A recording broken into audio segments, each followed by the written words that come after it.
నమస్తే, welcome to I dream. ప్రతి మహిళ బిడ్డకు జన్మనివ్వడం అంటే పునర్జన్మ ఎత్తినట్లే. ఎందుకనంటే ఆ ప్రసవ వేదన అలాంటిది. చాలామంది దీనికి భయపడే తల్లితనానికి దూరం అవుతూ ఉంటారు. చాలామంది సిజేరియన్ చేయించుకుంటూ ఉంటారు. కానీ అమ్మతనాన్ని, అక్షరాల అమృత దానాన్ని మనం అనుభవించాలి అంటే నార్మల్ డెలివరీ ఎంతో ఇంపార్టెంట్. కానీ చాలామంది దీనికి భయపడిపోతూ ఉంటారు. ఇలాంటి భయాల్ని పోగొట్టి అందరికీ కొండంత అండ అని చెప్పడంలో ఎటువంటి అతిశయోక్తి లేని వ్యక్తి డాక్టర్ శిల్పిరెడ్డి గారు ఇప్పుడు మనతో పాటు ఉన్నారు. మరి వారితో మాట్లాడదాం. అసలు ఆవిడ 100% మందికి నార్మల్ డెలివరీ చేస్తూ ఒక రికార్డు నెలకొల్పారని చెప్పచ్చు. ఇప్పుడు ఆవిడతో మాట్లాడదాం. నమస్తే మేడం. నమస్కారం. ఎలా ఉన్నారు? మంచి. Thank you so much madam. ఎప్పటి నుంచో మీ ఇంటర్వ్యూ కోసం మేము ట్రై చేస్తూ ఉన్నాం, మాకు టైం ఇచ్చారు. అయితే చాలామంది ఇప్పుడు సిజేరియన్కి వెళ్తూ ఉన్నారు. నార్మల్ డెలివరీకి ఇంపార్టెన్స్ తగ్గిపోయింది. అసలు ఎందుకు ఇలాంటి సిచ్యువేషన్ ఎందుకు వచ్చింది? ఇప్పుడున్న కాలంలో ఆడవాళ్ళల్లో ఎన్నో రకాల అపోహలు, వాళ్ళు చదువుకున్నప్పటికీను వాళ్ళు ఇంకా ఇంకా ఇంకా ఆ అపోహల ఊబిలో వెళ్ళిపోతున్నారు. ఏమనుకుంటున్నారంటే బేసిక్గా వాళ్ళకి తెలియాల్సింది ఏంటంటే ఒక సర్జరీకి ఒక నార్మల్ డెలివరీకి నిజంగానే వాళ్ళకి డిఫరెన్స్ తెలీదా అన్నట్టు అనిపిస్తుంది. ఎందుకంటే వాళ్ళు ఇంకా కూడాను నొప్పి ఉంటుందేమో డెలివరీలో అనుకుని, అంటే ఆ నొప్పి వాళ్ళకి ఇంకా రాలేదు. ఎవరో పడిన నొప్పుల గురించి విని, ఎవరో చెప్పిన మాటల గురించి విని వాళ్ళే అలా మాకు కూడా జరుగుతుందేమో అని అనుకుని సిజేరియన్లకు వెళ్ళిన వాళ్ళు ఉంటారు. అలాగే నొప్పి రాకుండా సిజేరియన్ చేయించుకుంటే సిజేరియన్లో అనస్థీషియా ఇస్తారు కదా అని అనుకునే వాళ్ళు ఉంటారు. ఇదన్నిటికీ విడమర్చి ఏంటంటే తర్వాత కదా మాకు పెయిన్ తెలిసేది, అప్పుడు తెలియదు కదా అని అనుకునే వాళ్ళు కొంతమంది ఉంటారు. అయితే వాళ్ళందరికీ ఒకే సమాధానం. ప్రపంచవ్యాప్తంగాను ఎప్పటి నుంచో తరతరాలుగాను నార్మల్ డెలివరీయే కరెక్ట్ అనేది అందరూ తెలుసుకోవాల్సిన అవసరం ఉంది. ఎందుకంటే నార్మల్ డెలివరీ అనేది తల్లికి బిడ్డకి చాలా శ్రేయస్కరము, అదేవిధంగా మంచిది కూడా. ఖచ్చితంగా సిజేరియన్స్కి కొన్ని కారణాలు ఉంటాయి. అలాంటి పరిస్థితి వస్తే సిజేరియనే చెయ్యాలి. కానీ నొప్పో, భయమో, ఆందోళనో, వేరే వాళ్ళ గురించి ఆలోచించో, నాకు ఇది జరగకుండా ఉండాలనుకోనో, లేకపోతే డబ్బు ఉంది కదా అని కొనుక్కోవాలనో, లేకపోతే వాళ్ళకి మనసుకి నచ్చింది ఏదైనా చేయాలనుకోనో, ముహూర్తాలు అనుకోనో, ఇలా ఎన్నో రకాల ప్రాబ్లమ్స్తోని వాళ్ళు తప్పుదారి పడుతున్నారు. కానీ మీడియా బాధ్యత కింద మీకు, డాక్టర్ బాధ్యత కింద నాకు, అందరికీ కరెక్ట్ సమాధానం చెప్పాల్సిన అవసరం అయితే ఎంతగానో ఉంది. అయితే మీరు ఇప్పుడు అన్నారు కొంతమంది ముహూర్తాలు అవి చూసుకొని కూడా ఈ సిజేరియన్ అవి చేయించుకుంటారు అనేసి. సో ఈ ముహూర్తాల ప్రకారం ఇంకా డెలివరీ టైం రాకుండానే కొంతమంది ముందుగానే సిజేరియన్ చేయించేసి డెలివరీ చేయించేసుకోవడం చేస్తూ ఉంటారు కదా, దీనివల్ల ఏమైనా ఎఫెక్ట్స్ ఉంటాయండి? ఖచ్చితంగా ఉంటాయమ్మా. ఎందుకంటే ఎప్పుడైనా ముహూర్తం అని వచ్చిందనుకో, దానికి ఆపరేషన్ చేస్తేనే ముహూర్తానికి మనం డెలివరీ చేయగలుగుతాం. అయితే ఇది మన సమాజంలో చాలా డీప్ లెవెల్కి వెళ్ళిపోయింది. ఈ ముహూర్తానికి డెలివరీలు చేయించుకోవడము, మంచి రోజు మంచి సమయం అనేది అందరూ దాని వైపు వెళ్ళడము, అదేవిధంగా ఇప్పుడు దాన్ని ఎక్కువగా చేయడానికి కూడా ఒక మంచి రోజు మంచి టైము, అదేవిధంగా చెడు రోజు చెడు టైము, అమావాస్య, గ్రహణము, ఇలాంటి ఎన్నో రకాల బిజినెస్ రూపాన కూడా వెళ్ళిపోయాయి. చాలా డీప్గా వెళ్ళిపోయాయి. బిజినెస్లు ఎవరైనా చేయొచ్చు, కానీ మనుషుల మనస్తత్వాన్ని బట్టి, వాళ్ళ వీక్ పాయింట్ని బట్టి బిజినెస్ అవుతుంది చూడండి, అది మట్టుకు చాలా తప్పు. అయితే నేను గత 25 సంవత్సరాల నుంచి డెలివరీస్ చేస్తున్నాను. ఎంబీబీఎస్ అయిన వెంటనే నుంచి నేను డెలివరీస్ చేస్తున్నాను. ఇది రోజు రోజుకి పిచ్చి ముదిరిపోతుంది తప్పితే తగ్గుముఖం పట్టట్లేదు. అయితే మేము డెలివరీ కోసము ఎవరైనా గర్భిణీ స్త్రీ వస్తే వాళ్ళతో ఒక సుమారుగా 8 నెలలు మినిమం మేము వాళ్ళతో ఉంటాం. ఎందుకంటే వాళ్ళు స్టార్టింగే ప్రెగ్నెన్సీ డయాగ్నోజ్ అవ్వగానే వచ్చారనుకో 8 నెలలు ఉంటాం. కాబట్టి వాళ్ళ మనస్తత్వం మాకు అర్థమవుతుంది. వాళ్ళ తీరు, వాళ్ళ గురించి మనకి క్లియర్గా తెలుస్తుంది. బీపీ ఉందా, షుగర్ ఉందా, లేకపోతే లావుగా ఉన్నారా, సన్నగా ఉన్నారా, లేకపోతే వాళ్ళకి ఇంకేమన్నా రిస్క్ ఫ్యాక్టర్స్ ఉన్నాయా, వాళ్ళ ఇంట్లో వాళ్ళు ఎలా ఉన్నారు, వాళ్ళ మనస్తత్వాలు ఏంటిది, ఇవన్నీ ఈజీగా పట్టేసినప్పుడు ఎవరికి ఎలా చెప్తే వింటారో అలా చెప్పాల్సిన అవసరం అయితే ఒక గైనకాలజిస్ట్ కింద ఉంది. ప్రాక్టీస్ దేవుందమ్మా, ప్రాక్టీస్ ఎవరైనా చేస్తారు. కానీ సమాజం మారాలి, మంచి అనేది నిలబడాలి అనేది చాలా చాలా ఇంపార్టెంట్. అలా ఒక సమాజాన్ని మార్చే శక్తి అనేది ఒక డాక్టర్కి ఎంతగానో ఉంటుంది. ఇదే విషయంలో ముహూర్తాలకి నేను కూడా డెలివరీ చేస్తాను, కానీ నార్మల్ డెలివరీ చేస్తాను. ఎందుకంటే వాళ్ళకి అలాంటి పిచ్చి కనుక ఉందనుకో, ఆపరేషన్ కంటే టైంకి ఒక మంచి రోజులు ఏమైనా ఉంటే చెప్పండి, మీకు అంతగా టైం పిచ్చి కాకుండా రోజులు పిచ్చి ఏదైనా ఉంటే మట్టుకు మీరు చెప్తే ఆ రోజు కనుక నేను ఇండ్యూస్ చేసి డెలివర్ చేయగలిగితే ఖచ్చితంగా చేస్తాను. అలాగా తనకి ఫిజికల్ ఫిట్నెస్, తనకి బేబీ వెయిట్ కానీ వాటర్ లెవెల్ కానీ ఇలా అన్నీ మేనేజ్ చేసుకుని చేసిన రోజులు కూడా ఉన్నాయి. అయితే అది ఫస్ట్ ఆఫ్ ఆల్ మనం తగ్గించాలి. ఇక తగ్గించలేని పరిస్థితిలో ఆపరేషన్ చెయ్యడం కంటే ఇండక్షన్ ఆఫ్ లేబర్ చేసుకుని డెలివర్ చేయడం అనేది ఒక ఆల్టర్నేటివ్ కింద నేను నా కెరియర్లో ఇన్ని సంవత్సరాలుగా ప్రాక్టీస్ చేస్తున్నాను కాబట్టి ఆ మార్పు కూడా నా కెరియర్లో నేనే చేసుకోవాల్సిన అవసరం వచ్చింది. ఓకే. అయితే మేడం ఇప్పుడు కన్సీవ్ అయ్యాము అని చెప్పి కన్ఫర్మేషన్ వచ్చిన తర్వాత అప్పటి నుంచే నార్మల్ డెలివరీకి ఏమైనా జాగ్రత్తలు తీసుకోవాలా? ఖచ్చితంగా అమ్మ. ఇప్పుడున్న పరిస్థితిలో స్థూలకాయ సమస్య చాలా ఎక్కువగా ఉంది.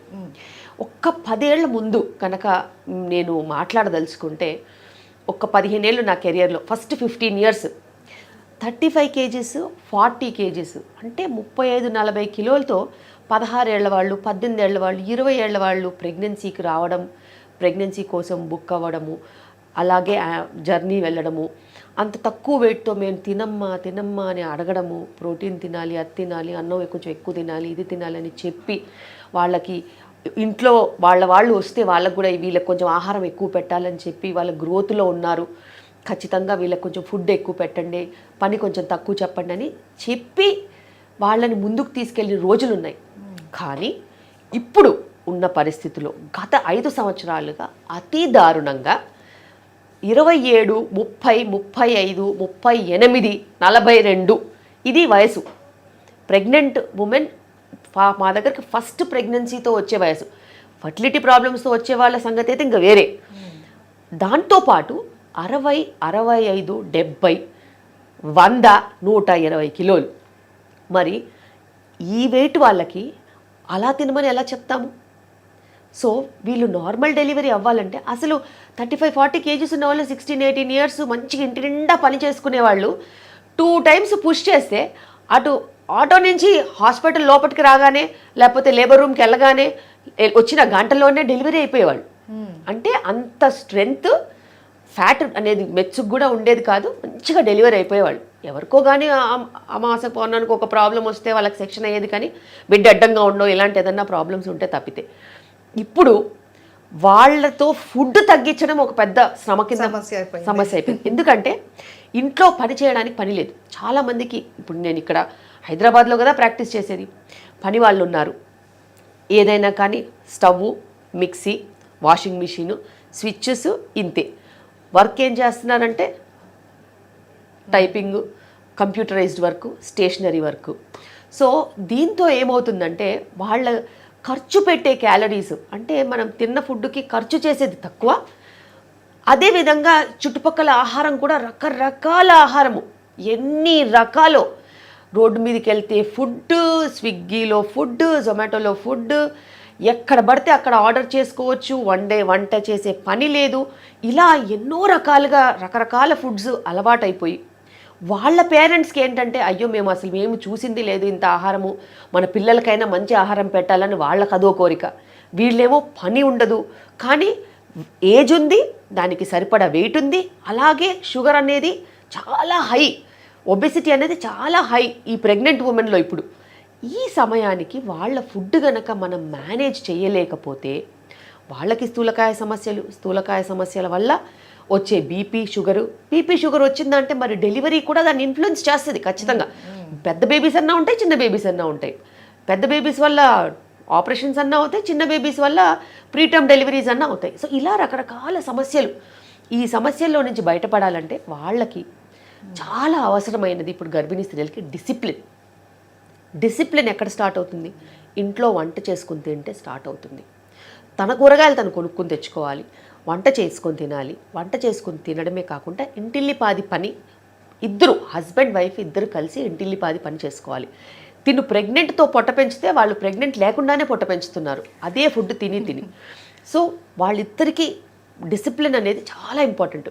సొంతంగా వండుకోవాలి, చాయిస్ ఆఫ్ ఫుడ్, మంచి ఆర్గానిక్ ఫుడ్ కనుక తీసుకున్నట్టయితే హౌస్ హోల్డ్ వర్క్తోని క్యాలరీస్ స్పెండ్ అవుతాయి. దాంతోపాటు ఎక్కువగా ఫుడ్ తినాల్సిన అవసరం లేదు. ఎందుకంటే ఒక 60, 70, 80, 90 కేజీ ప్రెగ్నెంట్ ఉమెన్కి అన్ని క్యాలరీస్ అవసరం లేదు.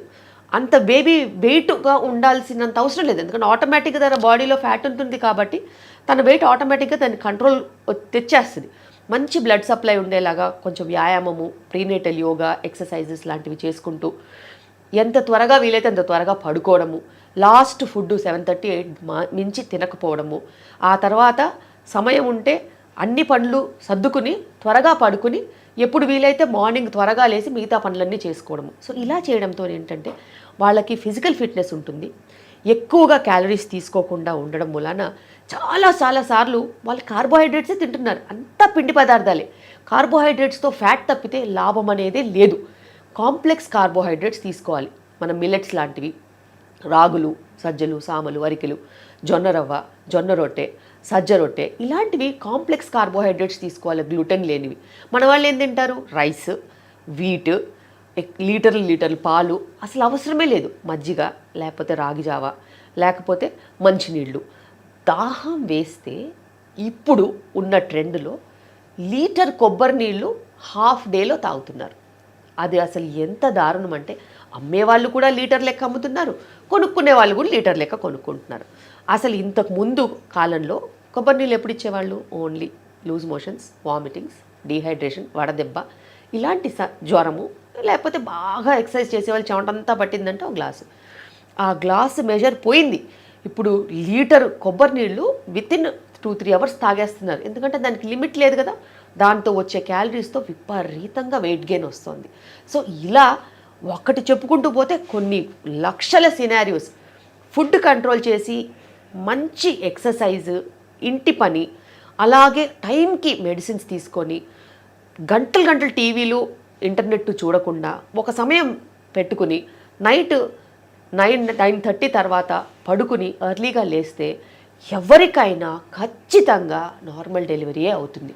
ఎందుకంటే అంత పవర్ ఉంటుంది డిసిప్లిన్ లైఫ్లో. అదేవిధంగా ప్రోటీన్ మంచిగా తీసుకోవాలి. అసలు మన ఫుడ్లో ప్రోటీనే లేదు. ఇప్పటికీ సమస్యలు ఎందుకు వస్తున్నాయంటే ప్రోటీన్ తగ్గించేసి కార్బోహైడ్రేట్స్ పెంచుతున్నారు. ఫ్యాట్ వల్ల ఫ్యాట్ అవ్వడం అనేది ఒక అపోహ. ఇప్పుడు అంతా కార్బోహైడ్రేట్స్ తీసుకోవడం మూలాన ఫ్యాట్ అనేది వస్తుంది బాడీలో. ఆ ఫ్యాట్ మూలాన డెలివరీ సరిగ్గా అవ్వట్లేదు, కాంప్లికేషన్స్ ఉంటున్నాయి, స్థూలకాయ సమస్యలు ఎలాగో ఉన్నాయి. సో ఇలా డిసిప్లిన్ మెయింటైన్ చేస్తే నేను చాలా స్ట్రాంగ్గా డిసిప్లిన్ అడ్వకేట్ చేస్తాను. నా దగ్గర రూల్స్, రెగ్యులేషన్స్ అనేవి స్ట్రిక్ట్గా ఉంటాయి ప్రెగ్నెంట్ ఉమెన్కి. ఎందుకంటే వాళ్ళు ఈ తరం గురించి కాదు కష్టపడాల్సింది. ఇప్పుడు మీ తరం, ఇప్పుడున్న కరెంట్ తరం ఎట్లాగో స్థూలకాయ సమస్యలు, ప్రాబ్లమ్స్తో ఎలాగో ఉన్నారు. మనకి జెనెటిక్గా కూడా చుట్టుపక్కల ఏరియా రీజన్లో కూడా ప్రెగ్నెన్సీ కూడా డయాబెటిక్ టెండెన్సీ అది ఎలాగో ఉంది. కానీ వచ్చే తరాల సమస్య ఏంటి? 70 ఇయర్స్కి ఉన్న షుగరు 30-25 ఇయర్స్కి వచ్చేసింది.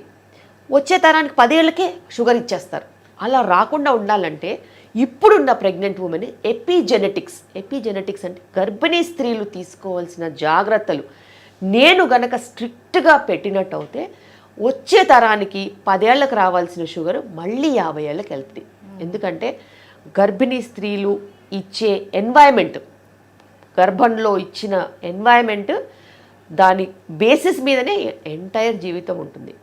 మనం ఎక్కువగా తినేసేసి బేబీ వెయిట్ ఎక్కువ ఇచ్చేసేసి ఒబీస్ బేబీ, బిగ్ బేబీని ఇచ్చామనుకో వాళ్ళకి ఒబేసిటీ టెండెన్సీ బై బర్త్ ఉంటుంది, డయాబెటిక్ టెండెన్సీ బై బర్త్ ఉంటుంది.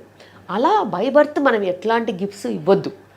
ఇవ్వగలిగితే ఆరోగ్యం ఇవ్వాలి, ఇవ్వగలిగితే మంచి జీన్స్ ఇవ్వాలి, ఇవ్వగలిగితే వాళ్ళకి వాళ్ళ శక్తి కరెక్ట్గా ఉండేలాగా చూసుకోవాలి.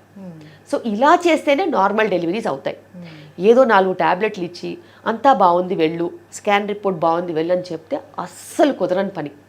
సో ఎపిజెనెటిక్స్ని ట్రాన్స్ఫార్మ్ చేసే కోర్ ట్రీట్మెంట్ అనేది నేను ఇప్పుడు గత 10 సంవత్సరాలుగా ఇస్తున్నాను. అందుకే నా నార్మల్ డెలివరీ రేట్స్ ఎక్కువగా ఉంటాయి.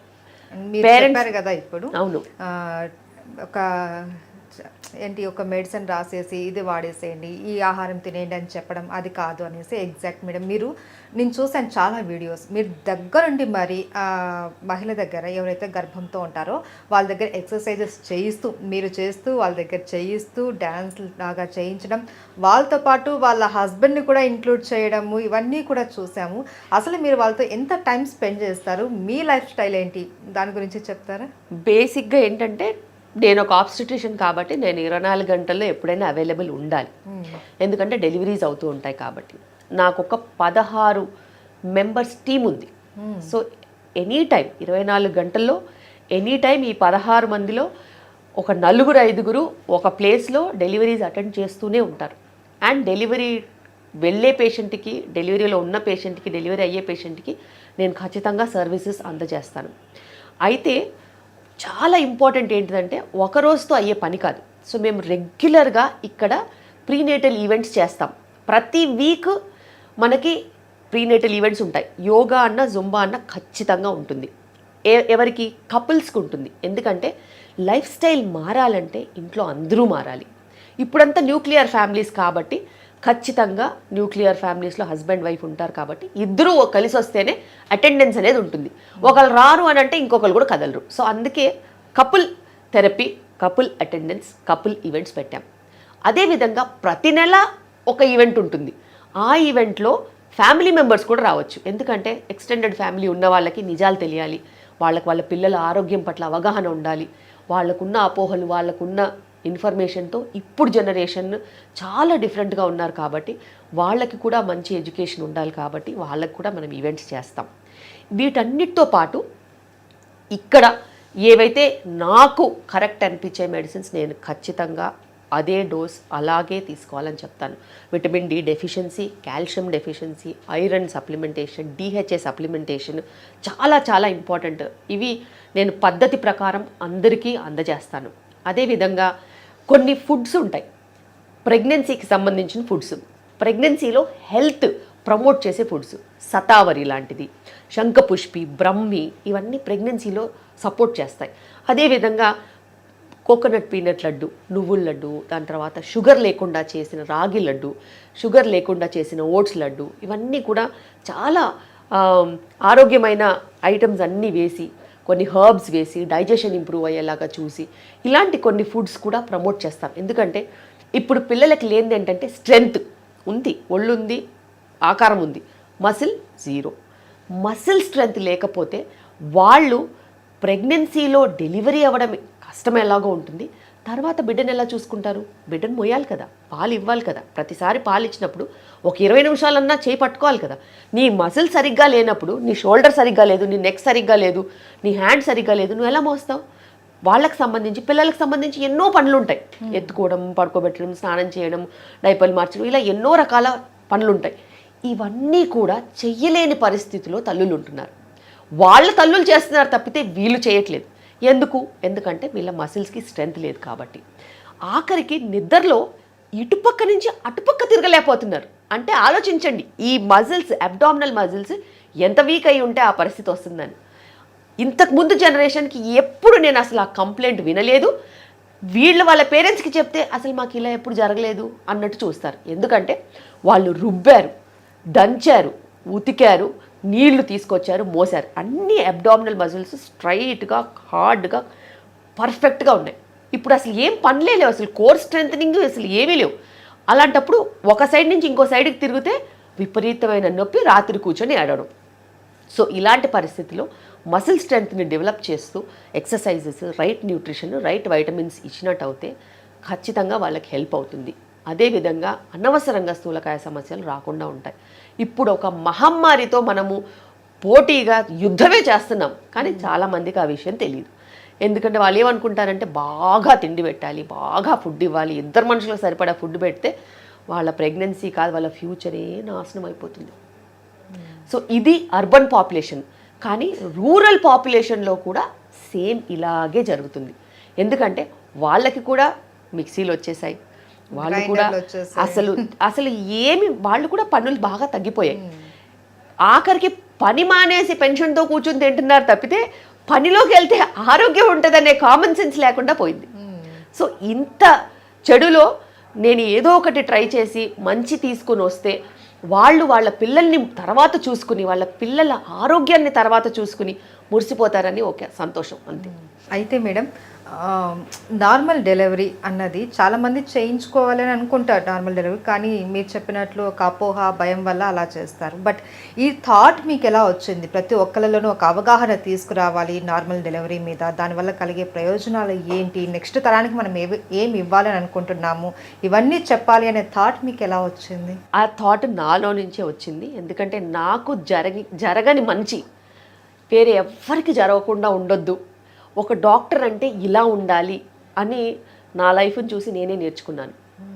ఎందుకంటే యాజ్ అ గైనకాలజిస్ట్ నాకు చాలా ఫర్టిలిటీ సమస్యలు వచ్చాయి, లైఫ్ స్టైల్ ప్రాబ్లమాటిక్గా ఉండింది చాలా, ఎందుకంటే చాలా ఎక్కువగా వర్క్ చేసేదాన్ని నేను. దాని తర్వాత ఐవీఎఫ్ అయినా ప్రీటర్మ్ డెలివరీ అయింది. ఆ తర్వాత నేను మారి కుటుంబానికి ఎంత సమయం ఇవ్వాలి, వర్క్ ఎంత సమయం ఇవ్వాలి, ఫుడ్కి ఎలాంటి ఫుడ్ తీసుకోవాలి, రెస్ట్ అంటే ఏంటి, రిలాక్సేషన్ అంటే ఏంటి, పిల్లలకి ఏం చెయ్యాలి, ఎలా చెయ్యాలి, ఆర్గానిక్ లివింగ్ అంటే ఏంటి, సస్టైనబుల్ లివింగ్ అంటే ఏంటి, అన్నీ పాటించేసరికి 40 ఏళ్ళకి న్యాచురల్ ప్రెగ్నెన్సీ వచ్చింది. సో అది చూశాక ఇంకా నేను మళ్ళీ వెనక్కి తిరగలేదు. ఎందుకంటే ఇలా జరిగినప్పుడు, నాకే ఇలా జరిగినప్పుడు మరి నాలెడ్జ్ లేని వాళ్ళు, గైనకాలజిస్ట్ కాని వాళ్ళకి ఎంత అన్యాయం జరగవచ్చు. అందుకే నేను ప్రపంచంలో నేనున్నంత కాలము నా దగ్గరికి వచ్చే వాళ్ళందరికీ కరెక్ట్ అయిన ట్రీట్మెంటే ఇవ్వాలని నేను నిలబడ్డాను. అదేవిధంగా నేను వర్క్ చేసే hospital management KIMS cuddles mother and child centre Kondapur, KIMS వాళ్ళు కూడా అప్పుడు మదర్ అండ్ చైల్డ్ సెగ్మెంట్ కోసము ఒక వినూత్నంగా ఎవరన్నా చేయగలుగుతారా అని వెతుకుతున్నారు. ఇక్కడ మేము కడల్స్ స్టార్ట్ చేసినప్పటి నుంచి ఇప్పటి వరకు కూడాను మేము ప్రపంచంలో జరిగే బెస్ట్ ట్రీట్మెంట్ మన ఆయుర్వేద, మన గర్భ సంస్కార్, మన బేసిస్లో ఉన్న ట్రీట్మెంట్స్ అన్నీ కలిపి ఒక క్షేమకరమైన మంచి pregnancy planning, treatment, delivery, post delivery care అన్నీ ఇస్తున్నాం. ఓకే. అయితే మేడం చాలామందికి కొన్ని అపోహలు ఉంటాయి డెలివరీ టైంలో కావచ్చు, లేకపోతే ఎప్పుడైతే కన్సీవ్ అవుతారో అప్పటి నుంచి కూడా భార్యాభర్తలు కలయిక అన్నది నార్మల్ డెలివరీకి ఇబ్బంది అవుతుంది, ఈ కన్సీవ్ టైంలో భార్యాభర్తలు కలవకపోవడం మంచిది అనేసి చాలామంది దూరంగా ఉంటారు. ఇది ఎంతవరకు కరెక్ట్? నిజంగా ఇలా కలవడం వల్ల నార్మల్ డెలివరీకి ఏమైనా ఇబ్బందులు అవుతాయా? ఇప్పుడున్న పరిస్థితిలో ఒక చెడు అనేది మంచి కంటే ఎక్కువ వేగంగా వెళ్ళిపోతుంది. అదే నేపథ్యంలో fertility treatments, infertility pregnancies, multiple pregnancies, రికరెంట్గా వాళ్ళకి గర్భం పోవడము, ఇలా ఎన్నో సమస్యలు చూసిన వాళ్ళలో, క్రిటికల్ ప్రెగ్నెన్సీస్లో ఉన్న వాళ్ళలో కొంతమందికి మాయ కిందికున్న అలాంటి వాళ్ళకి కలుసుకోవద్దు, బరువు పనులు చేయొద్దు, ప్రయాణాలు చేయొద్దు, ఇలా కొన్ని వాళ్ళకి టిప్స్ చెప్తూ ఉంటాం.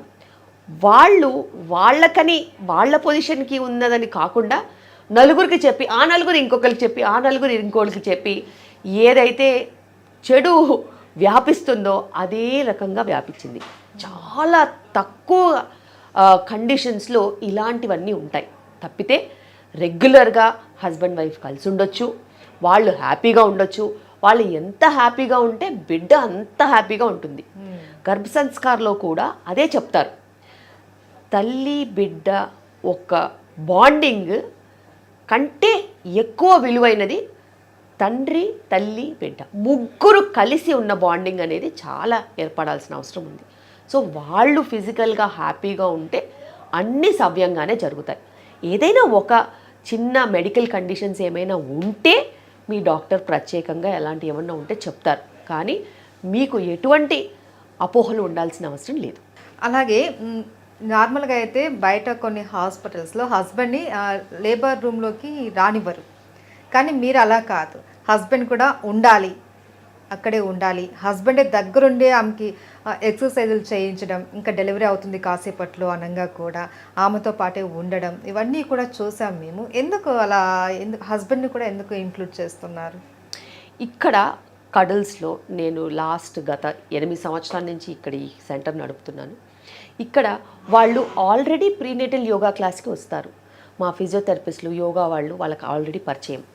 అది కాక మళ్ళీ మంత్లీ సెషన్స్ ఉంటాయి, మా మిస్సెస్ మామ్ ఈవెంట్స్ ఉంటాయి. ఇలా ప్రతి ఒక్క రిసెప్షన్ నుంచి లేబర్ రూమ్ వరకు ఎవరు ఉంటారో వాళ్ళకు ఆల్రెడీ పరిచయాలు ఉంటాయి. కొత్త పాత అలాంటి ఏమీ ఉండవు. అండ్ ఒకే సంకల్పం, నార్మల్ డెలివరీ చేయాలి. నొప్పులు వచ్చే గర్భిణీ స్త్రీకి మనము చేయూతనివ్వాలి, సపోర్ట్ ఇవ్వాలి.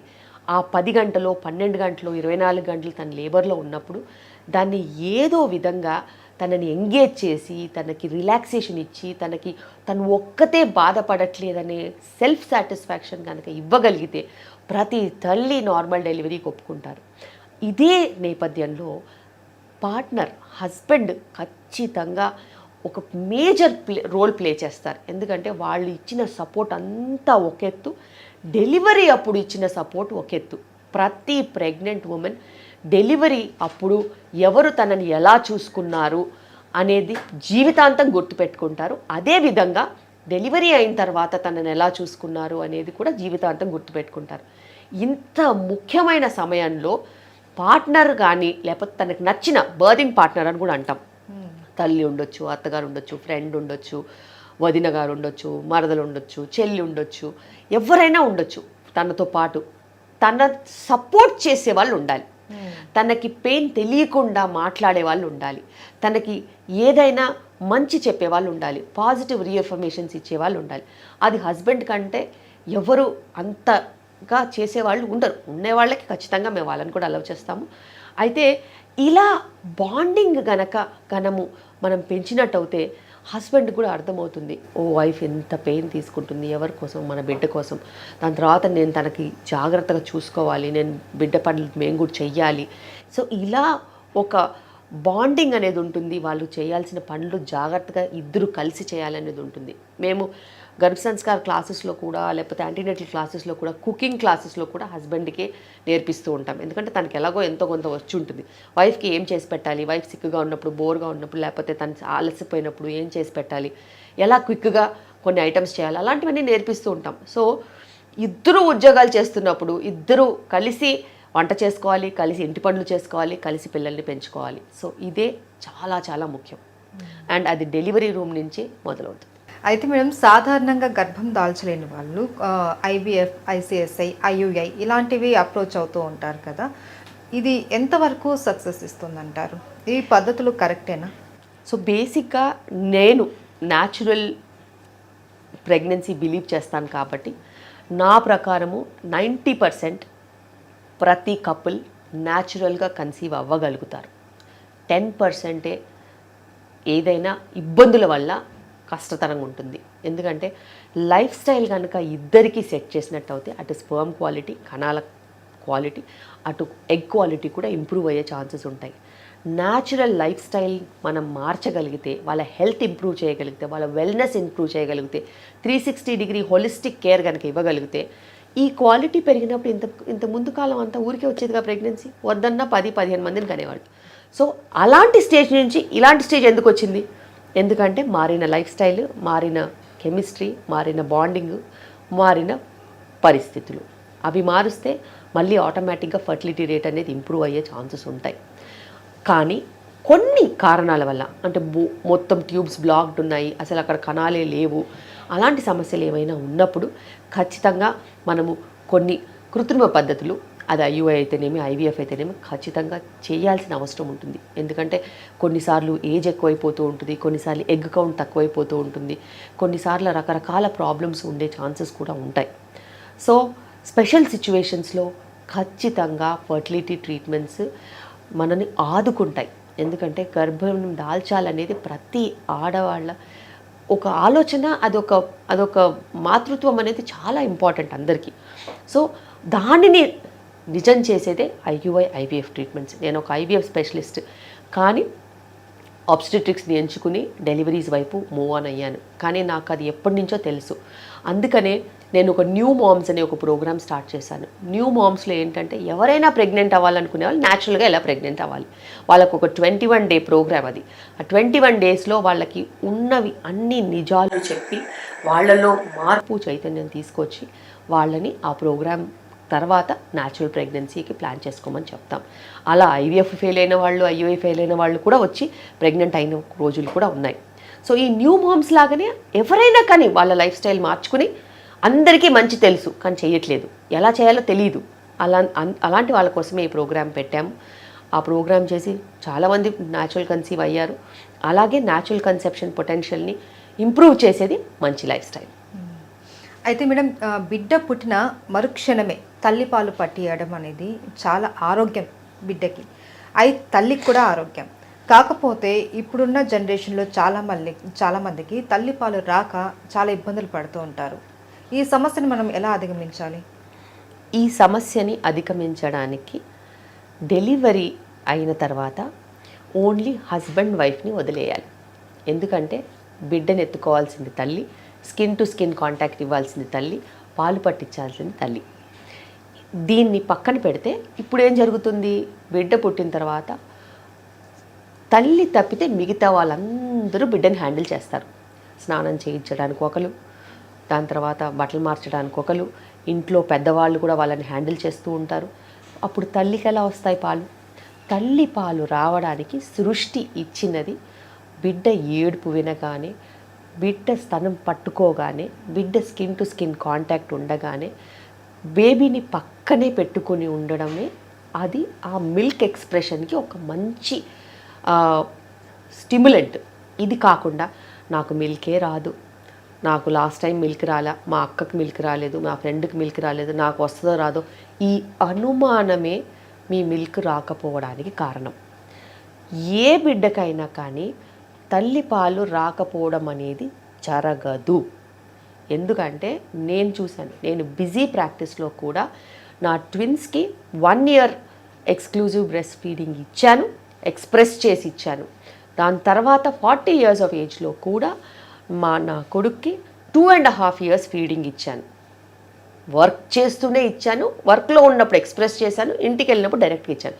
ఎటువంటి పరిస్థితుల్లో కూడా మిల్క్ ఎండిపోయే ఆస్కారం లేదు. ఎవరు చెప్పినా నేను నమ్మను. ఎందుకంటే మంచి పాలు రావడానికి మంచి నీళ్ళు చాలు. ఎందుకంటే మీరు చూడండి, ఆఫ్రికన్ కంట్రీస్లో పిల్లలు తల్లిపాలతోనే బతుకుతారు. తల్లి అసలు ఫుడ్ తింటుందా లేదా, అవైలబిలిటీ ఉంటుందా లేదా అనేది సెకండరీ. కానీ ఆ బిడ్డలు ఓన్లీ తల్లిపాల మీదే ఎన్నో 1-2 సంవత్సరాల వరకు కూడా బతికేస్తూ ఉంటారు. కటిక పావర్టీలో కూడా ఆ తల్లికి పాలు రాలేదని అసలు అక్కడ నేను వినలేదు. సో అలాంటి సిచ్యువేషన్ నుంచి ఇలాంటి సిచ్యువేషన్కి ఎందుకు వచ్చామంటే, నెగటివ్ థాట్స్ ఒకటి, సెకండ్ థింగ్ బాండింగ్ తక్కువ ఉండడం, థర్డ్ థింగ్ ఎక్కువసేపు వేరే పనులు చేస్తూ ఉంటే బిడ్డను పట్టించుకోకపోతే తల్లిపాలు ఎలా వస్తాయి, ఫోర్త్ థింగ్ బిడ్డని హ్యాండిల్ చేయడానికి ఎక్కువ మంది ఉండడం. సో ఇలా ఎన్నో రకరకాల క్రేడిల్స్, రకరకాల ఐటమ్స్ పెట్టుకుని బేబీస్ని స్వింగులని ఇందులోని వేస్తే మరి పాలు రావడం అనేది కూడా కష్టమవుతుంది. అందుకే మంచి ఆహారం ఇప్పుడు చాలా రొటీన్గా మిల్క్, పాలు, బ్రెడ్ ఇలాంటిది, పాలు బ్రెడ్ ఇస్తుంటారు. అసలు పాలు బ్రెడ్తో పాలు రావు. మంచినీళ్ళు మంచిగా తీసుకొని పౌష్టిక విలువలు ఉన్న ఆహారము, పప్పు పదార్థాలు ఉన్న ఆహారం మంచిగా తీసుకుంటే మిల్క్ వచ్చే ఫుడ్ ఐటమ్సే వేరు. అది పక్కన పడేసేసి అసలు మన పూర్వీకులు ఎవరైనా బ్రెడ్ తిన్నారా? అసలు బ్రెడ్ ఉండిందా? లేదు. అసలు ఆ పరిస్థితి పక్కన పెడితే పండు ముసలావులు కూడా వచ్చి బ్రెడ్ తిన్నావా, ఇంటికి పంపిస్తే చాలు డెలివరీ అయిన మదర్ని మళ్ళీ వెనక్కి వచ్చేంత వరకు అదే బ్రెడ్ పాలు. ఎవరైనా ఇంటికి వచ్చేవాళ్ళు కూడా అయ్యే పట్టుకుని వస్తారు. సో అది ఒక చాలా గ్రాస్ రూట్కి వెళ్ళిపోయిన అపోహ. మంచినీళ్ళు తీసుకోరు, మంచినీళ్ళు తీసుకోకపోతే ఎట్లా, అవి ఇవి అన్నీ కట్టేసుకుని చీకటి గుహలు, కనీసం గాలి వెలుతురు లేకుండా ఉంటే బాగా చెమట పడుతుంది కదా, డీహైడ్రేషన్లో పాలు ఎలా వస్తాయి? సో ఇలా కొన్ని చిన్న చిన్న మార్పులు చేర్పులు ఇవన్నీ ఎలా తెలుసుకుంటారు వాళ్ళు? మంచి ప్రీనేటల్ క్లాసెస్ పెడితే వాళ్ళు నేర్చుకుని వాళ్ళు పాటిస్తే ఖచ్చితంగా బెటర్ అవుతుంది. అయితే ఇప్పుడు కిమ్స్ కెడెల్లో మిల్క్ డోనర్ బ్యాంక్ సిస్టమ్ ఏదో పెట్టారు అనేసి విన్నాము. దాని గురించి చెప్తారా మీరు? ఇక్కడ మా దగ్గర లెవెల్ 4 NICU ఉంది. లెవెల్ 4 NICUలో చిన్న babies 700-600 grams, 800 grams, 1 kg babies. So ఇలా వాళ్ళకి తల్లిపాలు అనేది చాలా చాలా ఇంపార్టెంట్. వాళ్ళ తల్లుల దగ్గర నుంచి ఖచ్చితంగా మేము ఎక్స్పెక్ట్ చేస్తాం. కానీ ఒకవేళ వాళ్ళ తల్లికి పాలు రాకపోతే ఇలాంటి శిశువులు పెరగాలంటే తల్లిపాలు ఉండాలి. అందుకనే మిల్క్ బ్యాంక్ అనే ఒక మంచి కాన్సెప్ట్తో మా నియోనెటాలజిస్ట్ డాక్టర్ అపర్ణ, అలాగే మా కిమ్స్ మేనేజ్మెంట్ డాక్టర్ భాస్కర్రావు గారు, దాని తర్వాత డాక్టర్ అభినయ్ గారు ఈ మిల్క్ బ్యాంక్ అనేది స్టార్ట్ చేశారు. దానికి మన గవర్నర్ గారే వచ్చి ఇనాగ్రేషన్ చేశారు. ఈ మిల్క్ బ్యాంక్లో మా దగ్గర ఆల్రెడీ ఉన్న మదర్స్ని ఎంకరేజ్ చేసి, అలాగే మా దగ్గర వర్క్ చేసే ఫిజియోథెరపిస్టులు, లాక్టేషన్ స్పెషలిస్టులు వాళ్ళు ఎక్స్ట్రా మిల్క్ వచ్చే మదర్స్ దగ్గర మిల్క్ డొనేషన్ తీసుకొని మిల్క్ బ్యాంక్లో పెడతారు. చిన్నారులు ఎవరికైతే అవసరం ఉంటుందో వాళ్ళకి యూజ్ అయ్యేలాగా చూసుకుంటాం.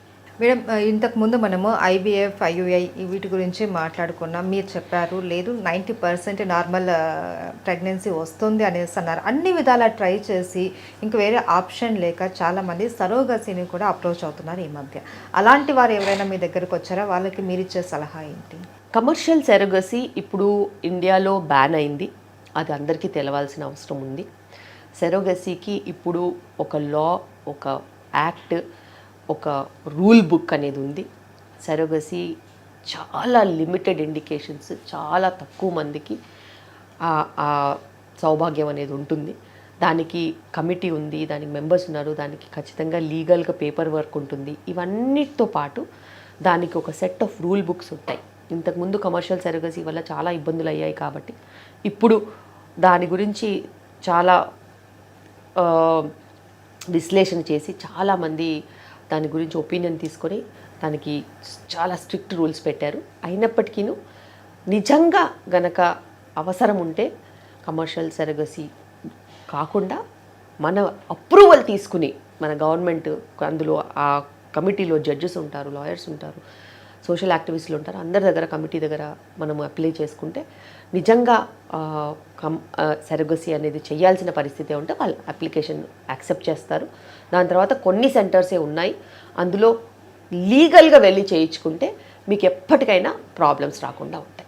అండ్ నార్మల్ డెలివరీ విషయంలో కొంతమందికి కాకపోవడానికి రీజన్ కడుపులో ఉన్న బేబీకి కొన్ని హెల్త్ ఇష్యూస్ వల్ల కూడా సి సెక్షన్ చేస్తారు అనేసి విన్నాము. అంటే ఎలాంటి ప్రాబ్లమ్స్ వస్తే సి సెక్షన్కి వెళ్తారు మీరు? సిజేరియన్కి చాలా రకాల కారణాలు ఉంటాయి. ఒకటి, ఇప్పుడున్న పరిస్థితుల్లో అన్నిటికంటే ఎక్కువ సిజేరియన్లు అయ్యేది ఇంతకుముందు సిజేరియన్ అయిన వాళ్ళకి. అలా కాకుండా ఉండడానికి మేము ఇక్కడ VBAC డెలివరీస్, అంటే వెజైనల్ డెలివరీ ఆఫ్టర్ సిజేరియన్ చేస్తున్నాం. అదే కాకుండా మాయ కిందికి ఉంటే దారి ఉండదు కదా, అలాంటప్పుడు సెక్షన్ చేయాల్సిన అవసరం వస్తుంది. అదేవిధంగా మనం చూసుకున్నట్టయితే దారి గనక చిన్నగా ఉన్నా, పెల్విస్ అనేది చిన్నగా ఉన్నా, లేకపోతే బేబీ వెయిట్ ఎక్కువగా ఉన్నా, అలాగే హై బీపీ వచ్చేసేసి ఇమీడియట్ డెలివరీ చేయాల్సిన పరిస్థితి వచ్చినా, ఇలా ఎన్నో రకాల ఇండికేషన్స్, ట్రిప్లెట్స్, ట్విన్లో కూడా హెడ్ కిందికి లేకపోవడం, ఫస్ట్ ట్విన్కి బ్రీచ్ డెలివరీస్, ఇలా ఎన్నో రకరకాల కారణాల వల్ల సిజేరియన్స్ అయ్యే ఛాన్సెస్ ఉంటాయి. అయితే ఇలా సిజేరియన్ అవ్వకుండా ఉండడానికి ఇక్కడ మేము ఇంతకుముందు సిజేరియన్ అయిన వాళ్ళకు కూడా నార్మల్స్ చేస్తున్నాము. బ్రీచ్ అంటే ఎదురుకాళ్ళు ఉన్న బేబీస్ కూడా నార్మల్ ఖచ్చితంగా ట్రై చేస్తాము. వాళ్ళు ఇంకా మేము చేసుకోము అనే అలాంటి ఇండికేషన్స్ ఉంటే తప్పితే. మూడోది, ట్విన్స్కి కూడా ఒకవేళ ఫస్ట్ బేబీ హెడ్ డౌన్ ఉన్నట్టయితే నార్మల్ డెలివరీస్ చేస్తున్నాం. సో ఇన్ని రకాలుగా నార్మల్ డెలివరీని ప్రమోట్ చేస్తున్నాం. అండ్ ఇలా చేయడానికి కొన్ని సంవత్సరాల ట్రైనింగ్ అనేది అవసరం. వాళ్ళకి ఇన్ఫర్మేషన్ ఇవ్వాలి, కౌన్సిల్ చెయ్యాలి, వాళ్ళని వాళ్ళు ఖచ్చితంగా ఒప్పుకునేలాగా వాళ్ళకి అనిపించాలి. చాలా చోట్ల ఎందుకు ఒప్పుకోవట్లేదు? ఎందుకంటే వాళ్ళకి ఆ కాన్ఫిడెన్స్ రావట్లేదు. డాక్టర్స్ మీద కూడా కాన్ఫిడెన్స్ ఉండాలి, చుట్టుపక్కల అలా జరిగే వాళ్ళు ఉండాలి. వాళ్ళ చుట్టుపక్కల ఎవరికన్నా అలా డెలివరీలు కానప్పుడు వాళ్ళు ఎలా నమ్ముతారు? సో రెగ్యులర్గా అలా నార్మల్ డెలివరీ అయిన వాళ్ళ దగ్గర టెస్టిమోనియల్స్ తీసుకొని వాళ్ళ స్టోరీస్ కనుక మనం పబ్లిష్ చేసినట్టు అయితే వచ్చే వాళ్ళకు కూడా నమ్మకం ఉంటుంది. నమ్మకం వస్తే వాళ్ళు కూడా రిస్క్ తీసుకుంటారు.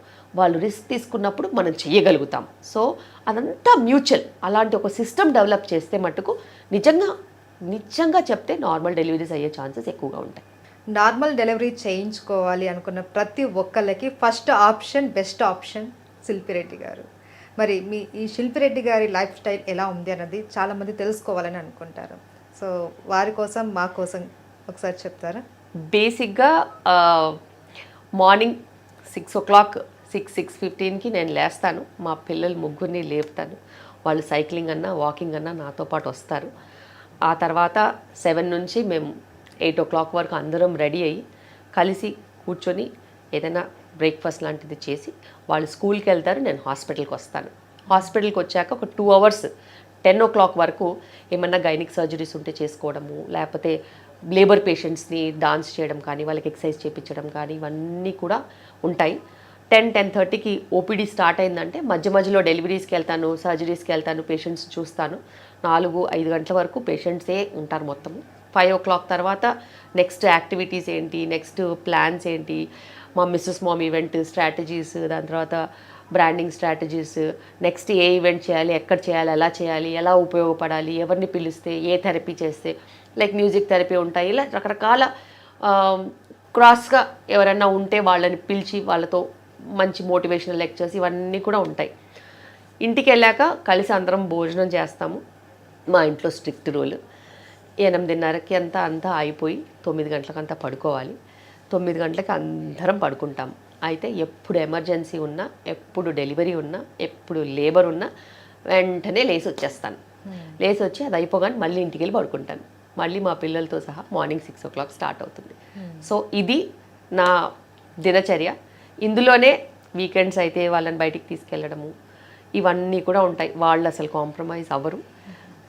వాళ్ళని కూడా బ్యాలెన్స్ చేసుకుంటూ ఎప్పుడైనా ఏదైనా హాలిడే వస్తే వాళ్ళని బయటికి హాలిడే తీసుకెళ్ళడము, అలాగే మా స్టాఫ్తో టైం స్పెండ్ చేయడము. ఇక్కడంతా ఆహ్లాదకరమైన ఎన్వైరన్మెంట్ ఉంటుంది. నవ్విస్తూ పొద్దు నుంచి సాయంత్రం వరకు మేము పగలబడి నవ్వుతూనే ఉంటాం. ఎందుకంటే అలాంటి ఒక ఎన్వైరన్మెంట్ మెయింటైన్ చేస్తేనే స్ట్రెస్ రిలీఫ్ అనేది ఉంటుంది. లేబర్ రూమ్లో స్ట్రిక్ట్గా రాక్షసుల్లాగా కనిపిస్తే అస్సలు వాళ్ళు భయపడతారు. సో బేసిక్గా అలా భయం ఉండకుండా వాళ్ళకి మనం ఫ్రెండ్స్ లాగా ఉండి ఫ్యామిలీ లాగా ఉంటేనే వాళ్ళు కాన్ఫిడెంట్గా ఉంటారు, వాళ్ళు 100% ఇవ్వగలుగుతారు. సో అదే మా ఫండ. మేడం, ఇప్పటి వరకు మీ కెరియర్లో 25 సంవత్సరాలు మీరు ప్రాక్టీస్లో ఉన్నారు. ఎన్ని నార్మల్ డెలివరీస్ చేశారు మీరు? మీ సక్సెస్ రేట్ ఏంటో చెప్తారా? బేసిక్గా నార్మల్ డెలివరీస్ అంటే కొన్ని వేలల్లో చేశాను. నాకు అసలు ఎంత నంబర్ అని కూడా గుర్తుకులేదు.